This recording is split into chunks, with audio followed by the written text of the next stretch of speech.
Aku sering memposisikan diriku seperti hal-hal yang membuatku tidak nyaman gitu ya. Sebenarnya waktu itu tidak berakhir. Hanya saja perasaanmu, kecemasanmu, kegelisahanmu yang menganggap itu akan berakhir. Iya, selagi kau nggak main HP di jalan, dan selagi kau nggak kecepatan sepedamu 80 km lebih di jalan sambil main HP, waktumu nggak akan berakhir. Meskipun kau di kamar atau di mana yang membuatmu nyaman, duduk atau di mana, itu waktumu sebenarnya nggak berakhir, cuma perasaanmu aja, cuma halumu saja, seperti cuma kegelisahanmu saja yang menganggap waktumu itu berakhir. Iya, seperti gitu aku memahami. Seperti aku tahun 2019 itu ya, habis pulang dari Sunrise, atau tahun 2020 Juni mungkin ya, aku menganggap aku kenalan sama orang gitu ya.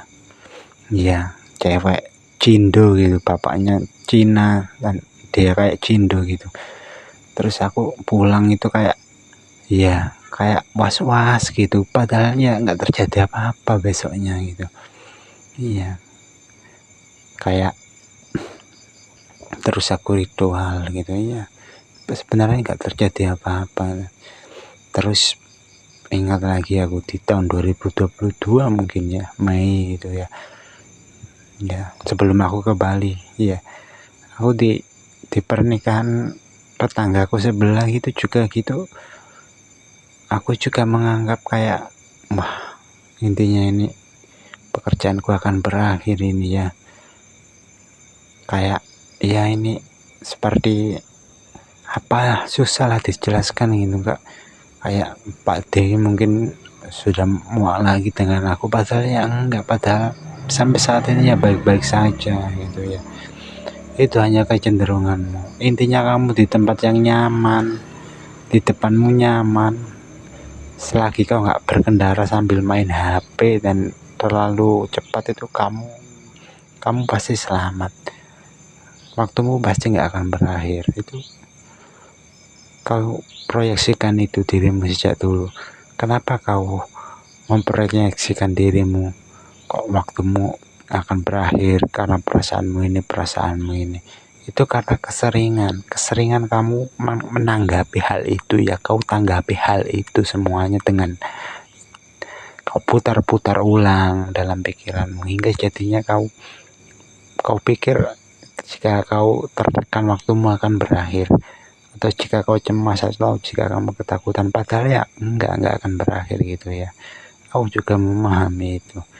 Kayak ada juga gitu, kayak problemku ke family gitu ya. Kalau aku posisikan, aku dulu punya mantan namanya Fernanda ya. Kalau aku posisikan dia sebagai problemku ke family seperti Fernanda, itu pasti semuanya akan baik-baik saja. Aku dari Januari sampai Maret ini mungkin 60 hari lebih ya, nggak pernah terpikirkan soal Fernanda, nggak pernah ya, kayak mantan gitu, ya udah gitu. Soalnya aku nggak pernah memutar ulang dia dalam pikiranku itu. Aku nggak pernah mengulang, aku menyesalinya kayak ya karena dia tinggal pergi gitu. Iya, nggak aku terlalu memutar ulang. Aku sudah sanggup menjawab diriku dengan kewarasanku saat ini. Coba kalau problemku ke family nggak terlalu aku pikirkan ulang, nggak terlalu aku nggak putar-putar ulang, pasti akan baik-baik saja. Iya, karena aku keseringan gitu, jadi membuatku juga tidak nyaman gitu ya. Ya, intinya begitu ya. Apa yang sering kau lakukan, ya pasti itu ya itulah yang akan sering kau gunakan gitu. Kalau memahami diri seperti begini itu enak rasanya gitu ya. Soalnya iya, bisa mengerti diri sendiri gitu ya. Intinya itu cuma begitu. Kau nggak bisa menebak waktu. Itu hanya perasaanmu aja Kak, yang nggak nyaman kalau kamu menebak waktu akan berakhir gitu ya. Itu hanya perasaan ketidaknyamananmu aja. Ya, coba perbaiki hidupmu ya.